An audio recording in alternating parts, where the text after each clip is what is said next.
You're listening to a CNA podcast. From next year, Singaporean companies will have to start to report their climate impacts on the planet. It's part of a broader push to make businesses in the country more sustainable and open to the opportunities that exist globally around decarbonisation. It'll start out simple but become more rigorous and expansive in the years to come. Today, we're looking at how companies are navigating a brave new world of emissions reporting. Hello, welcome to Climate Conversations. I'm Jack Board, coming to you from Bangkok. Hi to Lee Ling Tan. How's it going? What's new for you this week? Hello, Jack Board. This week, I have resolved to start measuring my own daily carbon footprint. I read somewhere that each person in Singapore produces about 24 kilograms of carbon emissions per day. So I started to pay a little bit more attention to the stuff I use and consume. So air conditioning, check. Double shot latte, check. One meal a day comprising cow parts, check. I know you laugh, but I'm trying to be good here. I'm trying to calculate the volume of CO2 emissions with the help of online carbon calculators. Now, they're a little bit complicated, so I need to get back to you on how I'm doing, and I'll keep you updated. Doing this just for fun? Just for being a climate consumption nerd? Or I feel like I need to lead by example. Or at least, honestly, I also want to know how to use these online calculators because they're really quite complicated and I'm trying to wrap my head around them as well. But that's me. How are you doing? How are you being a part of the solution this week? Hey, the podcast is part of the solution, isn't it? I guess it We're is. putting out all these ideas into the world. We're informing people. We're connecting them with the brightest minds. Imparting That's our wisdom. contribution, right? I don't want to be part of any of this online calculator because given the amount of air conditioning required to survive, Yeah. I don't think I'm doing particularly well Me on neither. that front. But beyond that, I think it's all right. I think apart from the air conditioning, swimming pool. That's one solution, yes. As long as you turn off your air conditioning when you're out at the pool. I just read this interesting thing.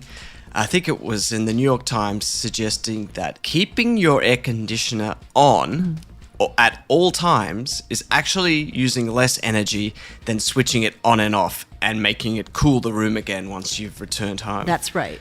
So that was actually. curious. That was curious. Yeah, that's interesting because it takes up more energy trying to get it to that desired temperature than just maintaining that temperature, right? Exactly. Yeah. Exactly. Good point. Hey, I'm on 26 degrees here. I'm doing the best I can. You're trying, right? A for effort. All right, first up, weekly quiz time. Let's see if you'll get an A for effort or an A for the correct answer this week. A little factoid. Research has found that about 80% of worldwide CO2 emissions over a period of 6 years, that's 2016 to 2022, can be linked to just a few dozen companies. So 80% of all of the world's emissions, 57 of them, in fact, according to a non-profit think tank called Influence Map. Now, what about over the expanse of the Industrial Revolution since 1854? What I want to ask you this week is who is the major culprit on this front? Which single entity has released the most emissions into the world? Okay. Biggest CO2 emitter in the world since, what did you say, 1854? Yeah, since the start of emissions, basically. So I think that's around the start of the oil and gas industry as well, right? The advent of electricity. Yeah. So I'm guessing it has to be one of the big oil giants that still exists today. So there can't be that many of them. It's probably American since they started us all down this road. Let me have a think. Okay. Answer will be revealed at the end. Okay, news time, Lee Ling. It's always busy where you are. Tell us what's caught your attention this week. Busy this week. Pope Francis wraps up his 12-day trip to Southeast Asia, where he was here to push for bolder action on climate change, among other things. He's in Singapore now on the last leg, the last of 4 countries in the region that he's visited. Now, his first stop in the region was Indonesia, where he promoted religious harmony, and where he and Indonesia's Grand Imam also issued a joint joint declaration calling for decisive action on climate change. In Papua New Guinea, he heard pleas for climate action in a country grappling with rising sea levels and environmental damage. As you know, huge, intense mining and logging industry there. Now, Pope Francis also called for the country's resources to be developed sustainably for the future. Now, the pontiff has also long been an advocate of climate action, as you're well aware, Jack. He was a strong supporter of the 2015 Paris climate deal and continues to give voice to communities most vulnerable to its impact. Good to see the Pope lending his voice to saving the planet. Okay, what else have you got? I've got kimchi. Yeah, kimchi. Do you like kimchi? I do like kimchi. Oh, I love kimchi. I'm a fan. Me too. But can you imagine a future without kimchi? At least not the ones made in South Korea. I could, probably. Because it could all but disappear by the end of the century from South Korea's highland farms. At least the Napa cabbage that's used to make kimchi. Now, Reuters reports warmer, longer summers in the country are threatening the vegetable with higher temperatures and heavy rain, making growing conditions increasingly difficult. Pests are also becoming more problematic with the warmer weather. Now, the Agriculture Ministry's kimchi master, yes, Jack, they have one of those. He says the heart of the cabbage is increasingly going bad and the root becomes mushy. And government data shows that the area of highland cabbage farmed in 2023, last year, was just under 4,000 hectares, which is less than half of what it was 2 decades ago.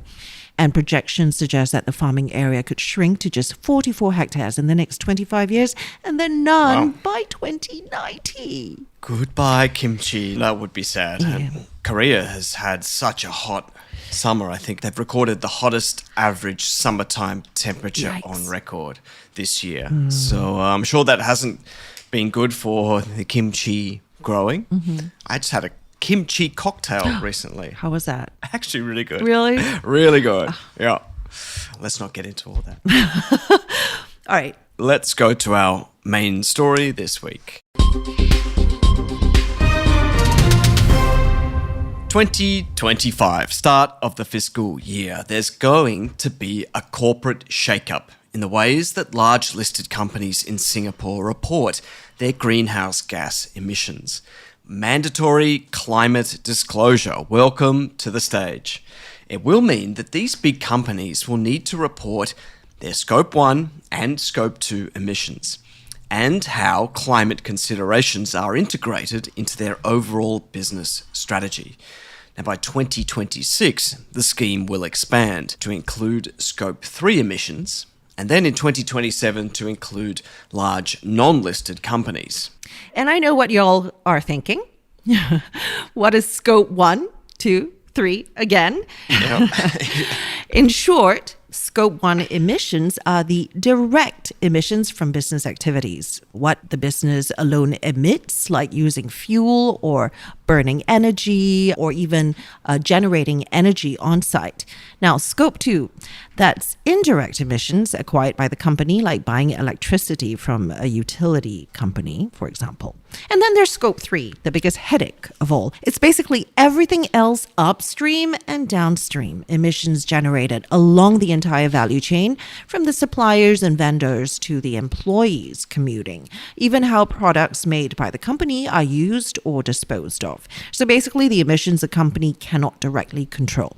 And that's why Scope 3 is the biggest headache when it comes to companies tracking and accounting for their carbon and greenhouse gas emissions. And that headache is here, as companies have no choice but to really start thinking about how to keep all of these emissions in check and calculate those emissions.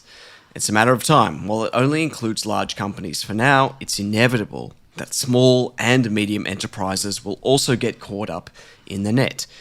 And while these may also seem like an impediment or a cost to doing business, the bigger picture is a green economy and a healthier planet. Now, Li Ling, you've had a pretty interesting chat this week with some guests to better understand this issue. That's right. It was interesting. Indeed. You mentioned companies have no choice but to really start this journey of emissions reporting. And a big part of it is because there is an opportunity cost if they don't do so. Clients and contracts are increasingly asking for carbon accounting. So there is the rising risk of missing out on these contracts and deals. Now, in this episode brought to you by Schneider Electric, I speak with Schneider's cluster president for Singapore and Brunei, Mr. Yoon Young Kim, as well as Singtel's Vice President of Group Sustainability, Mr. Andrew Buay. Thank you for joining us today. Let's start with an overview about where Singapore is at ahead of this carbon reporting mandate. Just a few months to go before this climate reporting goes into effect for all listed companies, starting fiscal year 2025. Now, the clock is ticking. What are your assessments about where listed companies are in meeting this deadline? Yoon Kim? Yes, recent announcement on this topic. We were triggered as well to do a survey to feel the sentiments of the business leaders in Singapore. And we found out some interesting outcomes. 4 of the 10 leaders are having a strong understanding of what means the scope 1, 2, and 3 and these mandatory reporting.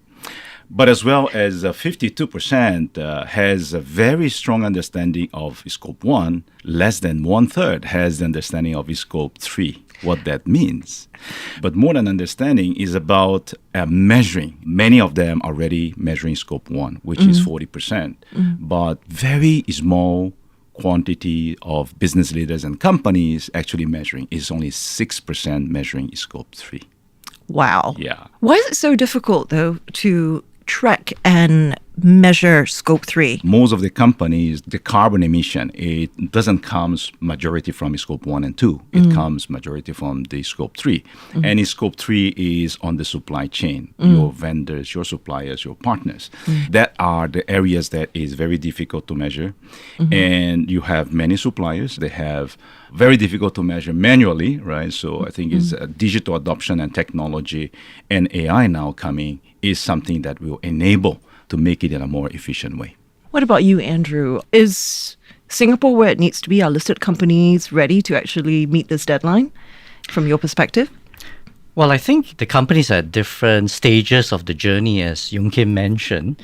For the Singtel Group, we are a bit more comfortable with the coming reporting because we have started our journey early, including the Scope 3 mapping and disclosures. But in interacting with my peers in the industry and in the network, they are spread across the whole continuum.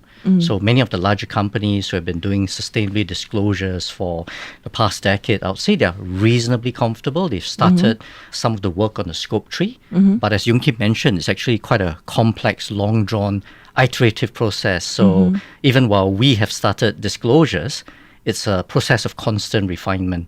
I think once you get to the medium and the smaller listed companies, I think that's where the challenge starts to get, because we're still dealing with global databases that are not necessarily accurate, not necessarily fully relevant to Singapore, and not every company has the same dedicated resources to undertake some of these exercises. So I can expect the work is going to be needed over the next 2, 3, 5, even 5 years to get it to a level where actually it's accurate and in fact fully auditable. Can you give us a sense of what specific challenges listed companies face compared to like large unlisted companies or small, medium-sized enterprises? In large companies, you have big number of employees, different layers of the organization, and understanding are very different from what this means in this journey, right?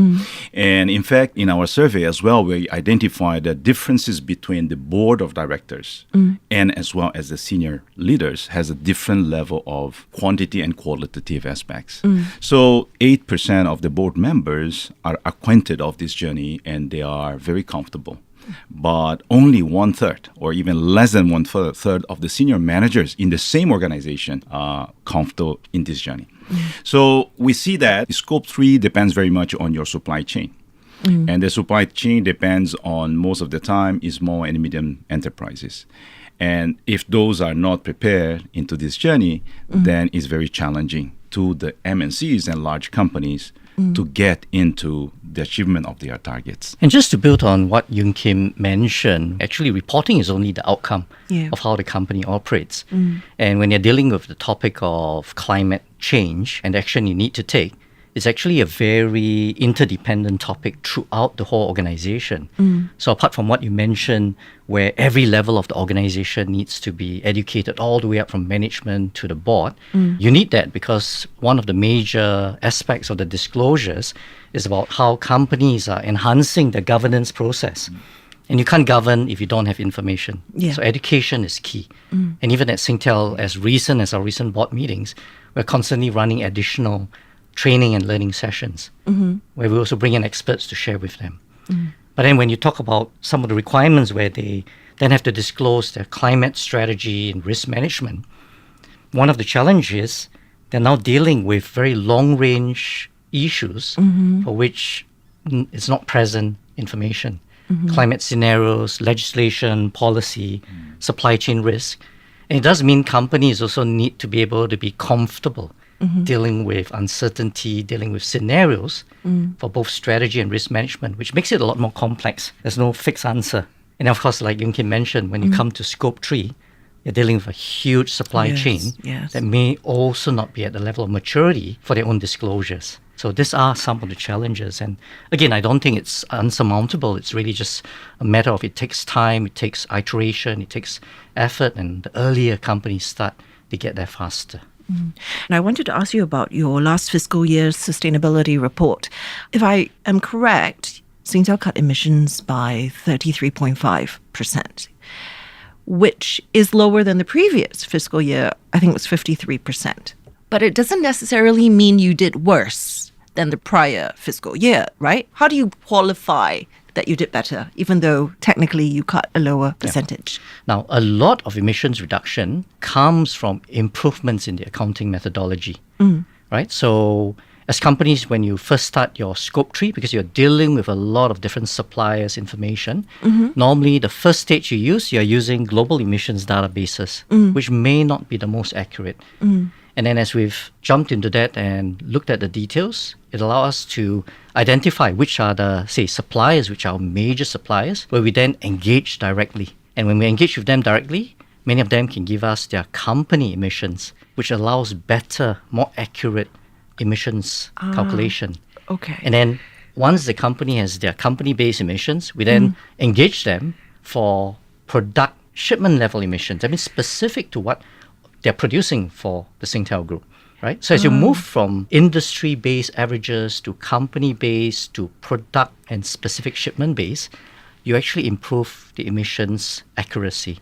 So some part of that reduction actually comes from the rigor and the improvements in methodology. Then some of the other part comes from, for example, improvements of the actual product designs by the company, reductions by our regional associates, which are in what we call category 15. Scope 3 has 15 categories. Wow. And you have to slowly crack one step at a time. So there's no shortcut to this. There's no shortcut to this. But I think the benefit of any company that does the journey early, engages vendors early, as vendors improve their emissions information, some of this data is available globally. So everyone starts to benefit. So it's only a virtuous cycle for companies that start early that can benefit others in the downstream.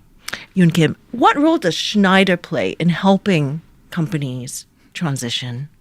Yeah, this give a very good segue. Actually, we are vendor of Singtel as Schneider Electric, and most of the bidding process we have to go through the qualification on one of the sustainability and environmental friendly product requirements. So interestingly, we see as well in this survey that 78% of these small companies, they are saying that they were not qualified for certain business and opportunities. They are not being able to tap into that opportunity because of the qualification. So it's a journey, and earlier you start is better. And we see companies that is starting early to get into very clear understanding of what their scope 1, 2, and scope 3 is, and how they can contribute and impact on the decarbonization journey of the whole value chain. And of course, always this dilemma of how this will be more affordable or less affordable, more competitive or less competitive. And in fact, there are many, many methodologies and many things that you can bring as decarbonization coming to be as well competitive, not necessarily only more cost and more price. Example, recently we talk a lot is about energy efficiency. So whenever you're talking about your infra, your automation, your process, production process, we're talking about energy efficiency, you are making savings beside decarbonizing. So those are the examples that we can share where it can contribute to the competitive advantage as well. I could actually add to what you mentioned, as a buyer, we're also imposing a lot higher standards on our suppliers. And one of the things we have is a internal carbon price where we price the cost of carbon and emissions on the goods and services that we purchase and the energy consumption of the equipment we buy. Okay. Right? So by putting a price on that, it changes the investment and the business cases. Because it's about the bottom line now. Exactly. And it forces companies that are supplying equipment or services to also factor in their efficiency of their equipment and services. Otherwise, it gets priced into the business case. How does your carbon reporting, tracking, measuring, how does all that benefit your customers, Singtel's customers?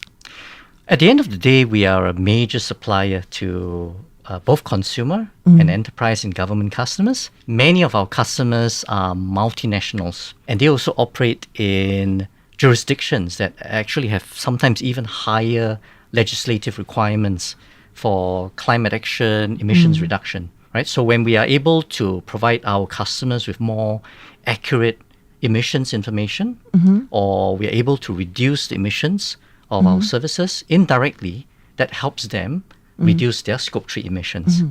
And also in the way we provide services, similar to how a Schneider would provide services to their customers, the nature of the equipment, the efficiency of the telco services that we provide also can help our customers improve their operating efficiencies, energy efficiencies. Okay. I mean, a very good example is if you have a company that's now using a lot more video conferencing and doesn't need to travel, right? That's efficiencies for them versus the footprint of travel, the carbon footprint of travel. Yes. Right? Yes. And with the boom in AI, that's going to drive a lot of demand for server infrastructure, data centers.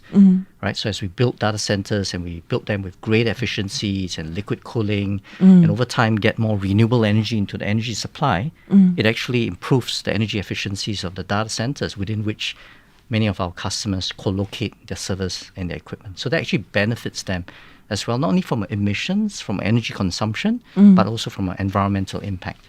What have been, for both of you, your most expensive lessons learned in this journey so far? Can we start with you, Yoon Kim? I think the biggest topic that we see is that investors are very, very thoroughly assessing how the company is sustainable.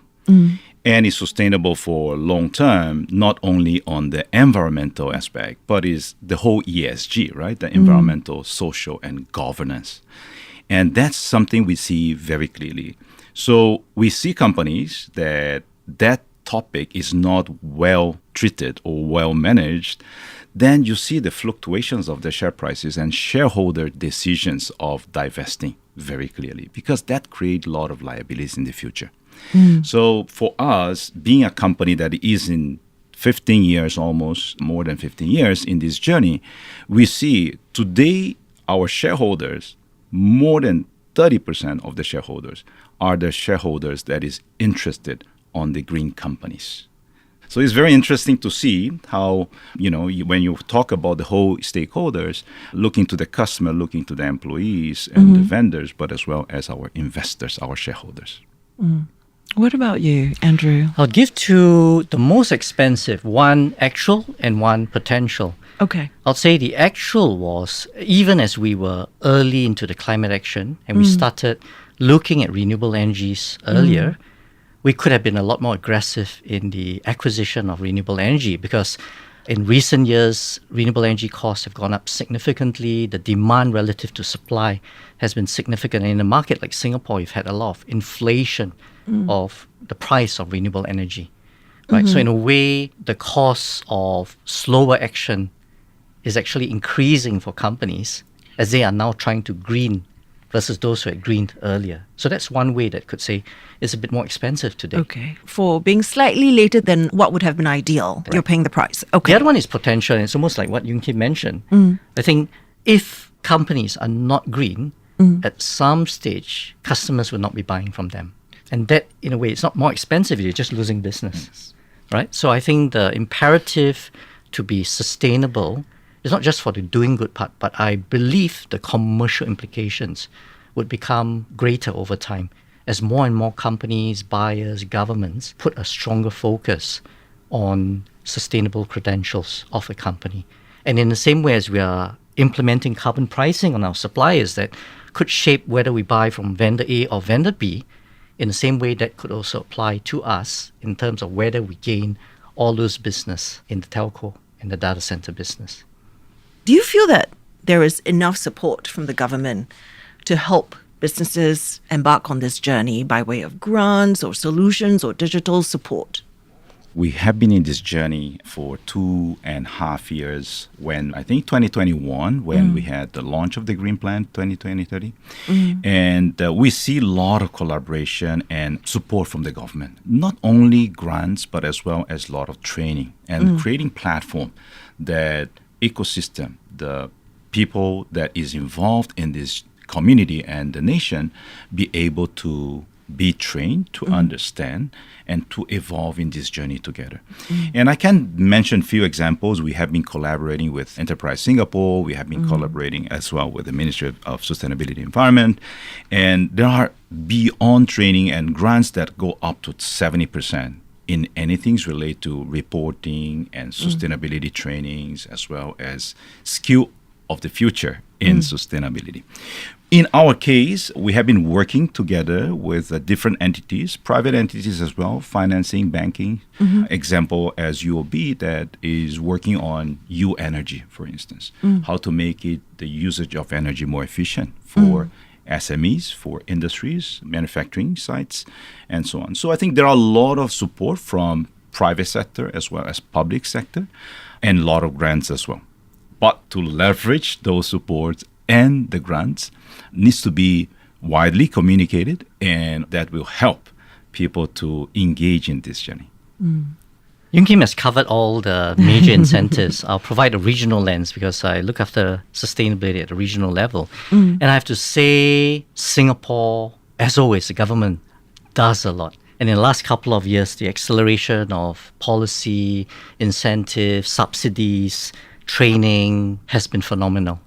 In other countries that we operate in, it's either non-existent, Oh, wow. not yet on the agenda, or in some countries, climate is so politicized, it's a bipartisan issue, and actually it's not very productive for businesses. So businesses have had to take it into their own hands in order to advance their own sustainability journey. So Singapore has a great foundations, but I think Yoon Kim, what you mentioned is spot on. While there are a lot of incentives, programs, etc., it's really about for companies to know where they are and how they can tap on this to maximize that. But they are there. So that's a phenomenal position to be in. If there was only one advice you would give to a company as they embark on this journey, what would it be? Start early. I was just thinking that actually. It would have been start early, start yesterday if you could. Wow. But maybe a second area is collaboration, because this is a journey which is dealing with a global issue. So even as an individual company, as much as an individual company does, it's not enough to address the climate challenges. So collaboration, cross-leverage is going to be very important.